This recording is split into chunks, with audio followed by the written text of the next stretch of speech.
मैं Virendra Pandey, department of education, Veer Kunwar Singh university Arrah. पिछली कक्षा में हम लोगों ने व्यक्तिगत भिन्नता अर्थात इंडिविजुअल डिफरेंसेस के बारे में अध्ययन किया था। इस कक्षा में हम लोग शैक्षिक एवं व्यावसायिक निर्देशन, टॉपिक हमने लिख दिया है शैक्षिक एवं व्यावसायिक निर्देशन, जिसे हम एजुकेशनल एंड वोकेशनल गाइडेंस कहते हैं, इसके बारे में आज हम लोग चर्चा करेंगे।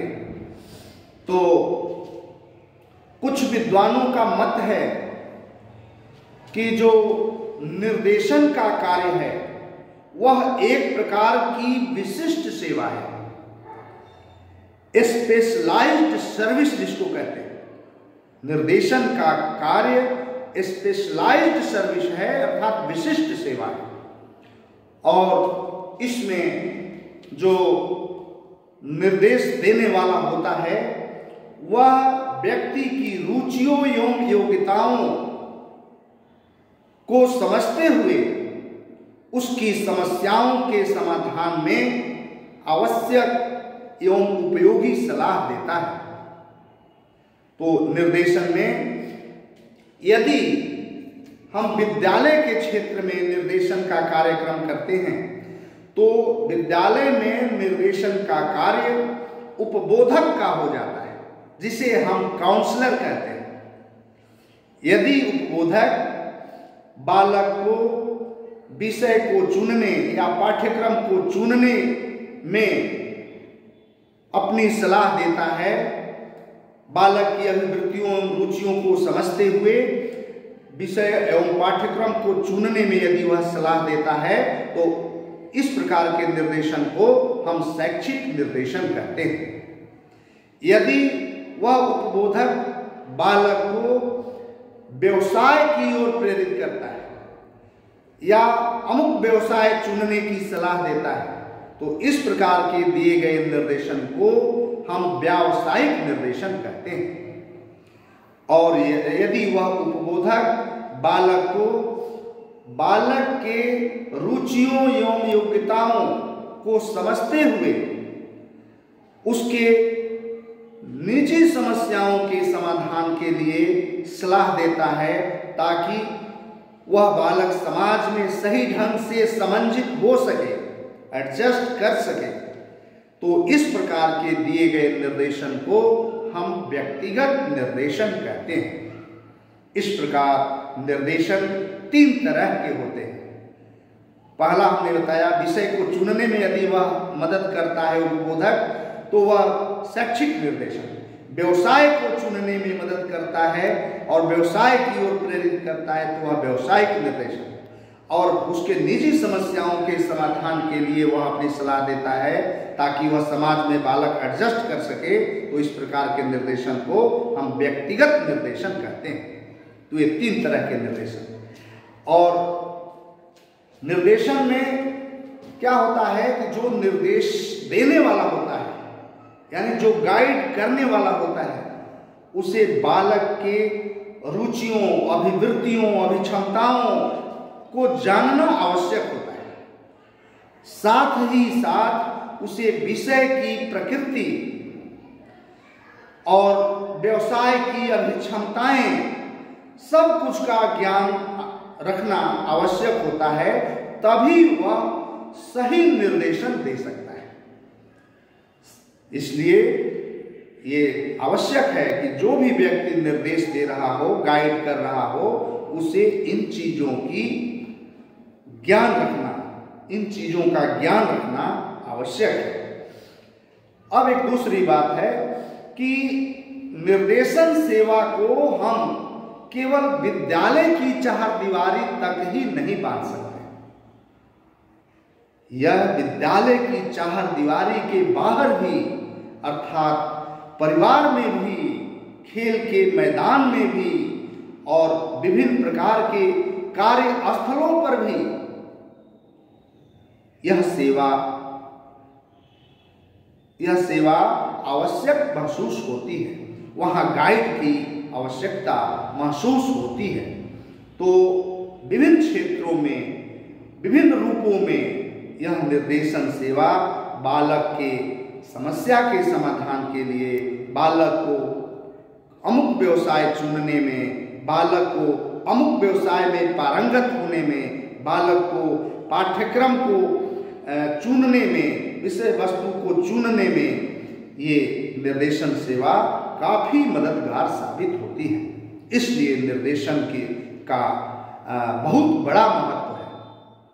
ये बात है। अब एक बात है कि इस निर्देशन की कुछ परिभाषाएं विद्वानों ने दी हैं।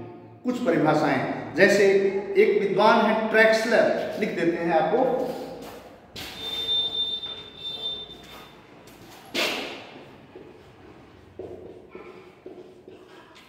ट्रैक्सलर महोदय ने निर्देशन की एक परिभाषा दिया है। ट्रैक्सलर महोदय के अनुसार निर्देशन बालक की रुचियों एवं योग्यताओं को समझने, उन्हें यथासंभव विकसित करने, उन्हें जीवन मूल्यों से जोड़ने और बालक के समस्याओं के समाधान में सहायता प्रदान करने में मददगार होता है। यह परिभाषा ट्रैक्सलर की है। ट्रैक्सलर ने यह परिभाषा दी और भी जोन्स हैं। जोन्स ने भी परिभाषा दिया कि निर्देशन के बारे में कि निर्देशन व्यक्ति के सम्मुख आए हुए विभिन्न विकल्पों समायोजन एवं उसके समस्याओं के समाधान के प्रति सहायता प्रदान करता है। मिलती जुलती लगभग परिभाषा है। इसी प्रकार एक है सर्ले हैमरिन। सर्ले हैमरिन, उन्होंने भी निर्देशन की परिभाषा दी कि निर्देशन जो है कि व्यक्ति को अपने आप को पहचानने में मदद करता है, जिससे वह व्यक्ति अपने जीवन में आगे बढ़ सके। क्या दिया परिभाषा सर्ले हैमरिन ने? सर्ले हैमरिन ने कहा कि व्यक्ति को अपने आप को पहचानने में मदद करना, जिससे वह अपने जीवन में आगे बढ़ सके, निर्देशन कहलाता है। और एक और परिभाषा मैं आपको बताऊं, वो है क्रो व क्रो। उन्होंने भी परिभाषा दी। किस किस की परिभाषा हम लोगों ने पढ़ा? हम लोगों ने ट्रैक्सलर की पढ़ा, हम लोगों ने जोन्स की पढ़ा, हम लोगों ने सर्ले SHIRLEY सर्ले हैमरिन की पढ़ा, और एक परिभाषा है क्रो व क्रो, क्रो एंड क्रो। एक विद्वान है क्रो, तो क्रो एंड क्रो ने भी निर्देशन की परिभाषा दिया, बहुत अच्छी परिभाषा दिया इन्होंने कहा कि निर्देशन देना नहीं, दूसरे का बोझ स्वयं ढोना नहीं, दूसरे का निर्णय स्वयं कर देना नहीं, बल्कि विद्वान और जानकार व्यक्तियों द्वारा व्यक्ति को अपने मार्ग का चयन स्वयं करने, अपने कार्य को स्वयं विकसित करने, अपना निर्णय स्वयं ले सकने एवं अपने जीवन का बोझ स्वयं ढो सकने में मदद करना ही निर्देशन कहलाता है। कितनी अच्छी परिभाषा क्रो और क्रो ने दी। कहता है कि जो निर्देश करने वाला व्यक्ति है, जो काउंसलर है, जो गाइड है, वह ऐसा ना करे कि वह कोई समस्या लेके आया और उसका एक खाली समाधान कर दिया, तो बार बार वो समस्या लेके आएगा, बार बार समस्या लेके नहीं। वह जो समस्या लेकर आ रहा है व्यक्ति, उस व्यक्ति को इस योग्य बना दे कि वह अपना निर्णय स्वयं ले सकने में सक्षम हो सके, अपने जीवन का बोझ स्वयं ढो सकने में सक्षम हो सके। अपने विवेक से, अपनी रुचियों के मुताबिक वह हर काम करने में अपने आप आगे बढ़ सके। कहने का मतलब यह थोपा नहीं जाता। निर्देशन का मतलब जबरदस्ती किसी विचार को थोप देना, उस व्यक्ति से निर्णय न करा करके स्वयं निर्णय कर देना, यह निर्देशन नहीं है। क्रो व क्रो ने कहा। तो इस प्रकार विभिन्न विद्वानों ने निर्देशन की परिभाषा दिया। शॉर्ट में आप समझ जाइए, शॉर्ट में भी इसकी चर्चा मैं बता देता हूं। पहली परिभाषा जो ट्रैक्सलर ने दिया वह क्या कह रहा है कि ट्रैक्सलर कह रहा है कि बालक को रुचियों एवं अभिक्षमताओं को समझकर उसे समाज में समंजित होने के लिए उसकी समस्याओं के समाधान में सहायता प्रदान करना, ताकि वह बालक या व्यक्ति आत्मनिर्देशित हो जाए, सेल्फ गाइडेंस हो जाए, बार बार उसी काम को पूछना ना पड़े। माने असली निर्देशन क्या हुआ ट्रैक्सलर के अनुसार? असली निर्देशन वह हुआ जो आत्मनिर्देशन की ओर ले जाए, यह है असली निर्देशन। इसी प्रकार दूसरा हमने बताया जोन्स का।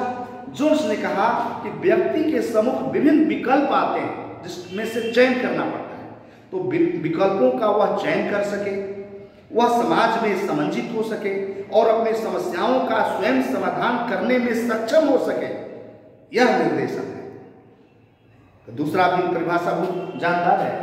तीसरा कहता है, सर्ले हैमलिन क्या कहता है कि व्यक्ति को अपने आप को पहचानने में मदद करना, व्यक्ति अपने को स्वयं पहचाने ताकि वह जीवन में आगे बढ़ सके। तो यह सर्ले हैमलिन ने दिया। और चौथा क्या कहना है? क्रो और क्रो। क्रो और क्रो ने भी सही परिभाषा दिया कि कह रहा है कि निर्देशन क्या है? तो निर्देशन कह रहा है कि दूसरे का बोझ ढोना नहीं, दूसरों का स्वयं निर्णय कर देना नहीं, दूसरों को ऐसा बना देना ताकि वह अपना निर्णय स्वयं ले सके, अपना जीवन का बोझ स्वयं ढो सके और अपने आप को समाज में स्वयं समंजित करने में सक्षम हो सके। माने सबकी परिभाषाओं को मिलाने पर क्या हुआ? असली निर्देशन वही है जो समस्या लेकर व्यक्ति आता है, उसको इस प्रकार की शक्ति प्रदान कर देना ताकि वह अपने जीवन का बोझ ढोने में, अपना निर्णय स्वयं ले सकने में, अपने को गतिमान रखने में, अपने को आत्मनिर्देशित करने में वह सक्षम हो सके। यही है निर्देशन। अब हम लोग अगले इसी में निर्देशन के आखिर आवश्यकता क्या है, इस पर हम लोग चर्चा करेंगे। निर्देशन की आवश्यकता।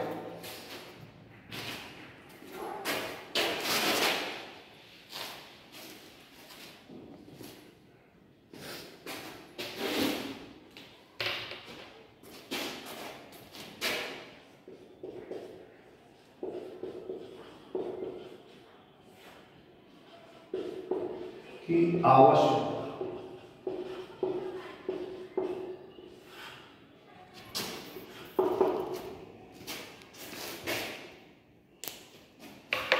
निर्देशन की आवश्यकता क्यों है?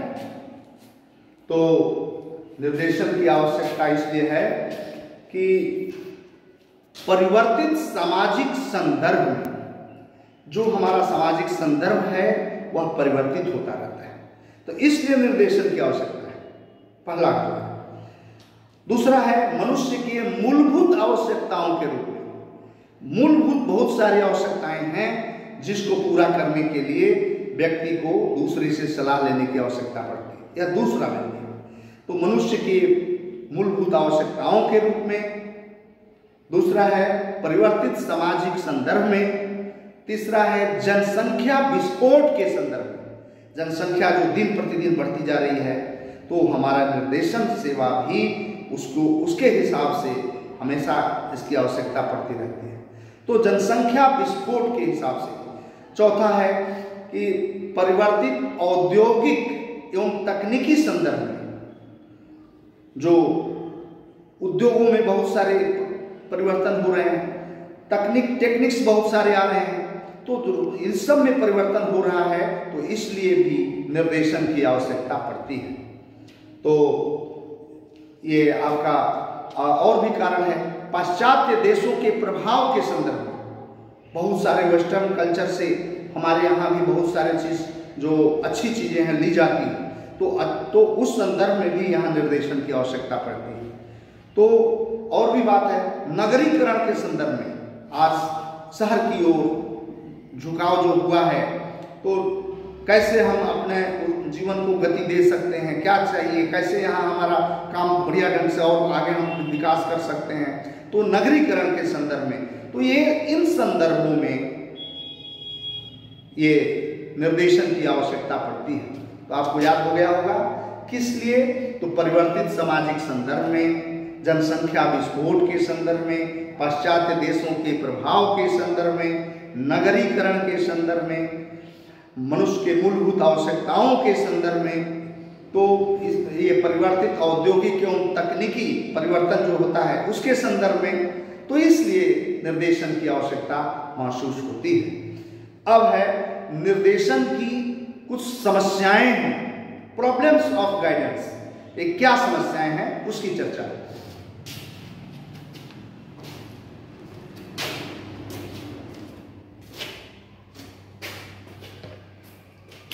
निर्देशन की समस्याएं,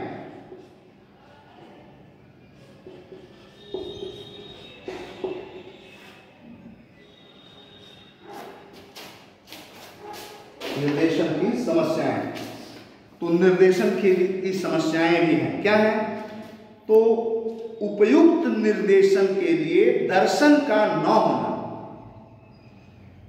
ये समस्या है। जो सही निर्देशन व्यक्ति दे सके तो उसके लिए दृष्टि चाहिए, दर्शन चाहिए, तो उपयुक्त दर्शन नहीं प्राप्त हो पाता है तो सही निर्देशन नहीं मिल पाता है, यह है। तो उपयुक्त निर्देशन के लिए दर्शन का न होना। दूसरा है उपयुक्त निर्देशन कर्ता का भी उपलब्ध न होना, निर्देश देने वाला व्यक्ति भी सही मिल जाए, यह भी एक समस्या है, नहीं मिल पाता है।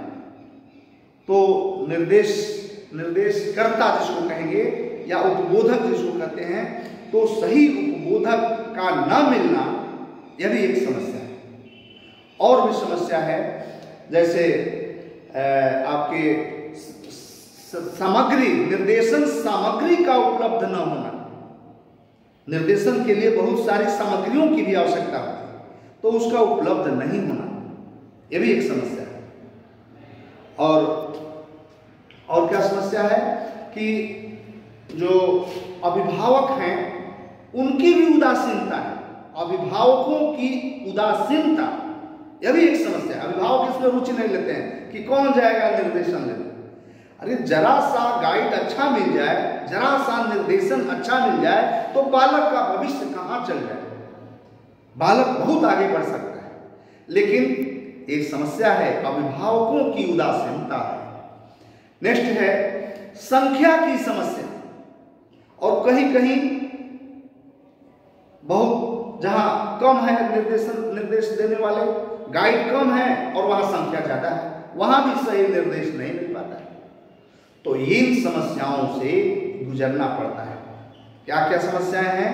उपयुक्त निर्देशन के लिए दर्शन का न होना, उपयुक्त निर्देशन कर्ता का न होना, अभिभावकों की उदासीनता, संख्या की समस्या, और ये अनुदेशन क्या कहेंगे, निर्देशन सामग्रियों की का अभाव, और एक है अनुवर्ती अध्ययन का अभाव। अनुवर्ती अध्ययन क्या होता है? अनुवर्ती अध्ययन मैंने निर्देश दिया गया तो निर्देश देने के बाद बालक पर क्या प्रभाव पड़ा, उसका प्रभाव उसमें कुछ पॉजिटिव पड़ा कि नहीं, और कुछ बढ़िया काम में लगा कि नहीं, निर्देश के मुताबिक उसको कुछ फायदा हुआ कि नहीं, ये चीज है। तो अनुवर्ती अध्ययन का भी अभाव, ये नहीं हो पाता है। निर्देश दे दिए, काम खत्म। अरे निर्देश दे दिए तो उसका परिणाम किधर गया, इसको भी जानना, यानी अनुवर्ती अध्ययन करना भी जरूरी है, लेकिन नहीं हो पाता जिसका अभाव है। तो इन समस्याओं से गुजरना पड़ता है। और इसकी कुछ बेसिक मान्यताएं हैं निर्देशन की, बेसिक एजम्पशंस क्या है?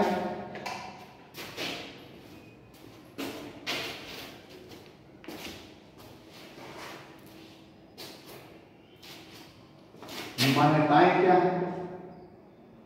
आधारभूत कहिए, आधारभूत मान्यताएं।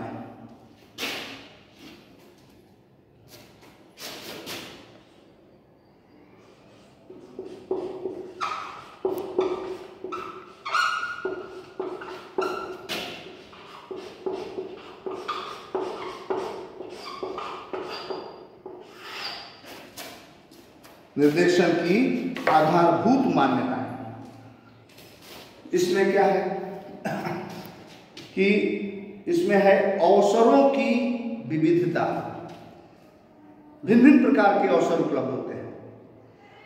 और व्यक्तियों की, दूसरा है व्यक्तियों की विभिन्नता, भिन्न भिन्न प्रकार के व्यक्ति भी होते हैं। तीसरा है व्यक्ति की भिन्नता और अवसर की भिन्नता, दोनों में तालमेल, ये तीसरा बेसिक मानता है। चौथा है समंजन की समस्या, एडजस्टमेंट की समस्या, ये चौथा है। और पांचवा भी है कि व्यक्ति का भावी कथन संभव है, यानी फ्यूचर में व्यक्ति किस तरफ जा सकता है, उसकी रुचि अभिवृत्तियों को समझकर निर्देशन करता समझ जाता है कि इसकी रुचि, रुझान, अभिक्षमता किधर है। तो ये बेसिक इसकी मान्यताएं हैं, आधारभूत मान्यताएं हैं। क्या है कि अवसरों की विभिन्नता होती है पहला, दूसरा व्यक्तियों की विभिन्नता होती है, व्यक्ति भी भिन्न भिन्न रूप के होते हैं। तीसरा है दोनों में तालमेल धराना, दोनों में तालमेल हो जाए, व्यक्ति और अवसर दोनों में तालमेल, ये भी एक आधारभूत मान्यता है। व्यक्ति समाज में एडजस्ट कर सके, यह भी एक आधारभूत मान्यता है। और व्यक्ति फ्यूचर में क्या करेगा, भविष्य कथन संभव हो जाता है, ये सब बेसिक मानता है। और अब हम एक यही कहेंगे कि निर्देशन में कुछ सुझाव दिए गए, सजेशंस। क्या सजेशंस दिए गए? तो निर्देशन के लिए सुझाव है कि निर्देशन सतत रूप में होना चाहिए। सतत माने लगातार, निरंतर, ये नहीं फिर छोड़ दिए। निर्देशन निरंतर होना चाहिए, सतत रूप में होना चाहिए। और दूसरा है निर्देशन समस्या केंद्रित होना चाहिए। किस समस्या से बालक जूझ रहा है उस पर ध्यान रखते हुए, उस पर फोकस करते हुए निर्देशन देना चाहिए। समस्या केंद्रित होना चाहिए। निर्देशन सेवार्थी केंद्रित होना चाहिए, उस बालक को भी ध्यान में रखकर निर्देशन देना चाहिए। निर्देशन आंतरिक आत्मगत होना चाहिए, दिल से उसको निर्देशन करना चाहिए। उसमें जरा भी दाव पेच वाली बात नहीं आनी चाहिए, जरा भी गलत सोच नहीं आनी चाहिए, आंतरिक आत्मगत होना चाहिए। और निर्देशन विकासात्मक होना चाहिए, प्रोग्रेसिव होना चाहिए। तो इसकी कुछ सुझाव दिए गए। क्या दिए गए कि निर्देशन सतत रूप में हो, निर्देशन आवश्यकता के अनुरूप हो, निर्देशन सेवार्थी केंद्रित हो, निर्देशन समस्या केंद्रित हो, निर्देशन विकासात्मक हो और निर्देशन आंतरिक आत्मगत हो। ये सारी चर्चाएं हम लोगों ने किया और पूरे समेट करके हम चलते हैं। तो क्या निर्देशन क्या है? तो विद्वान, बहुत सारे विद्वान जो हैं वे कहते हैं कि निर्देशन एक प्रकार की विशिष्ट सेवा है जो व्यक्ति को विभिन्न प्रकार की समस्याओं के समाधान में सहायता प्रदान करता है। और यदि विद्यालय में कोई बालक किसी से निर्देशन प्राप्त करता है तो उस निर्देश देने वाले को वहाँ क्या कहा जाता है? काउंसलर, बोधक कहा जाता है। और वह विषय को चुनने और पाठ्यक्रम को चुनने में बालक को मदद करता है, तो वह शैक्षिक निर्देशन है। व्यवसाय को चुनने और किसी व्यवसाय में प्रवृत्त होने में वह मदद करता है, तो वह व्यवसायिक निर्देशन है। और वह बालक को समंजित होने, व्यक्तिगत एवं सामाजिक रूप से समाज में समंजित होने में सहायता प्रदान करता है, तो उसे हम व्यक्तिगत निर्देशन कहते हैं। ये 3 प्रकार के निर्देशन। और ये भी मैंने बताया कि निर्देशनकर्ता को समाज में जो बालक निर्देश लेने आते हैं उनकी रुचियों, अभिवृत्तियों, क्षमताओं का भी जानकारी रखना पड़ता है, और विभिन्न पाठ्यक्रमों की प्रकृति क्या है, विभिन्न व्यवसायों के लिए अभिक्षमता क्या है, इस सारी चीज़ों का भी जानकारी रखना होता है, तभी वह सही निर्देशन दे सकता है। और ये भी मैंने बताया कि निर्देशन को विद्यालय की केवल चारदीवारी से ही नहीं बांधा जा सकता, बल्कि विद्यालय की चारदीवारी के साथ साथ इसे परिवार में, इसे क्रीड़ा स्थलों में, समाज में, इसे कार्यस्थलों पर भी इसको लागू किया जाता है। यह आवश्यक होता है। और विभिन्न विद्वानों की भी परिभाषा हम लोगों ने पढ़ा, ट्रैक्सलर का पढ़ा, ये आपका जॉन्स का पढ़ा, सर्ले हैमरिज का पढ़ा, क्रो व क्रो का पढ़ा। इसमें सब लोगों का ही है, निर्देशन वही है जो आत्मनिर्देशन की ओर ले जाए, यानी बालक को इस योग्य बनावे कि वह अपना निर्णय स्वयं ले सकने में सक्षम हो सके। यानी निर्देशन देना नहीं, कि दूसरे द्वारा निर्णय करने की अपेक्षा स्वयं निर्णय कर देना नहीं, दूसरे के जीवन का बोझ ढोना नहीं, बल्कि क्या करना, जो कि एवं अनुभवी व्यक्तियों द्वारा उसे ऐसा रास्ता बता देना ताकि वह अपने जीवन का बोझ स्वयं ढो सके, अपना निर्णय स्वयं ले सके, और अपने जीवन में वह आगे बढ़ने में सदैव स्वयं तत्पर हो सके। यह ही असली निर्देशन है। विभिन्न विद्वानों की हमने परिभाषा भी पढ़ा, और निर्देशन की आवश्यकता क्या है इस पर भी हम लोगों ने फोकस किया कि निर्देशन की आवश्यकता क्यों है। क्योंकि समाज जो है परिवर्तित होता है, रहता है, परिवर्तित सामाजिक संदर्भ में है, मनुष्य की मूलभूत आवश्यकताओं के रूप में है, जनसंख्या विस्फोट हो रहा है उसके रूप में है, नगरीकरण के रूप में है। विभिन्न पॉइंट्स हमने बताया कि इन सारे रूपों में इसका क्या कहेंगे, निर्देशन की आवश्यकता है कि रोज ये परिवर्तन हो रहे हैं, परिवर्तित सामाजिक संदर्भ हो रहा है, हमारे औद्योगिक एवं तकनीकी परिवर्तन हो रहे हैं। इस सारे रूपों में ये निर्देशन की आवश्यकता महसूस होती है। लेकिन निर्देशन देने में समस्याएं भी हैं। वो समस्याएं क्या हैं? तो निर्देशन में समस्याएं हैं कि उपयुक्त निर्देशन के लिए दर्शन का नहीं होना, उपयुक्त निर्देशन के लिए निर्देशन देने वाले का नहीं होना, ये निर्देशन के लिए सहायक सामग्री उपलब्ध नहीं होना, और भी है बहुत सारी समस्याएं हैं जो हमने अभी चर्चा किया कि अभिभावकों की उदासीनता है, ये भी हमने चर्चा किया, संख्या की समस्या है। तो ये सारी समस्याएं हैं जो निर्देशन में बाधा उत्पन्न करती हैं।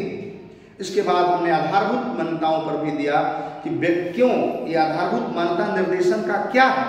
तो यह है कि व्यक्तिगत भिन्नता पाई जाती है, साधनों में जो क्या कहेंगे, अवसरों में कहिए, अवसरों में भिन्नता पाई जाती है, भिन्न भिन्न अवसर मिलते हैं, व्यक्तिगत भिन्नता पाई जाती है। तो दोनों में तालमेल रखना, इसके लिए निर्देशन की आवश्यकता महसूस होती है, इसके लिए निर्देशन आवश्यक है। तो कहने का मतलब निर्देशन की आधारभूत मान्यताएं में व्यक्तिगत भिन्नता है पहला, दूसरा अवसरों की भिन्नता है दूसरा, तीसरा है व्यक्तिगत भिन्नता एवं अवसरों की भिन्नता में तालमेल, ये तीसरा है। चौथा ये भी कह सकते हैं कि समंजन की भी समस्या है, तो समंजित होने में भी यह मदद करता है, ये चौथा है।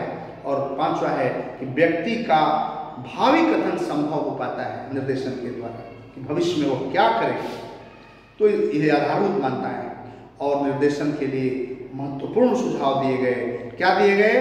कि निर्देशन सतत रूप में होना चाहिए, निर्देशन आवश्यकता के रूप होना चाहिए, निर्देशन विकासात्मक होना चाहिए, निर्देशन सेवार्थी केंद्रित होना चाहिए, निर्देशन समस्या केंद्रित होना चाहिए, और निर्देशन आंतरिक आत्मगत होना चाहिए। इन सारे बिंदुओं पर हम लोगों ने चर्चा किया। और भी इस टॉपिक में कुछ बातें हैं जिसकी चर्चा हम लोग अगली कक्षा में करेंगे। आज हम यहीं विश्राम लेते हैं। धन्यवाद।